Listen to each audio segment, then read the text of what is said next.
வாரணம் மணியாக பழமறு மணநாள் மாதவன் வடிவாக கண்ணன் வந்தான். மாதவன் வடிவாக கண்ணன் வந்தான். மார்கழி பனி நாளில் மங்கையர் இடம் தோளில் கார்குழல் வடிவாக கண்ணன் வந்தான். கார்குழல் வடிவாக கண்ணன் வந்தான்.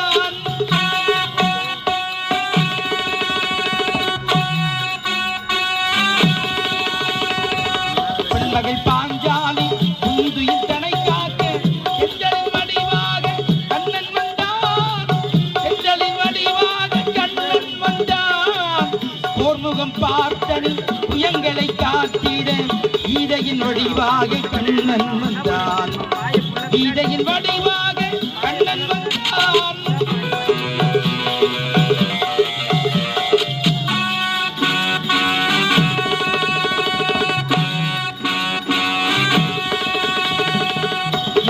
சேலனுக்கு தோழமை தாழ் தந்து வாழ வைப்பேன் என்று கண்ணன் வந்தான். வாழ வைப்பேன் என்று கண்ணன் வந்தான். வாழிய பாடுங்கள் வளம் வந்து கேளுங்கள். வாழிய பாடுங்கள் வளம் வந்து கேளுங்கள். வந்திருப்பானந்த கண்ணன் என்பார். வந்திருப்பானந்த கண்ணன் என்பார். கோதையின் திருப்பாவை வாசகம் என்பாவை ஒப்பிடும் குரல் கேட்டு கண்ணன் வந்தான். மாதவ பெரியாழ்வார் வந்தவர் குலத்தாழ்வார் போதிய மொழி கேட்டு கண்ணன் வந்தார். போதிய மொழி கேட்டு கண்ணன்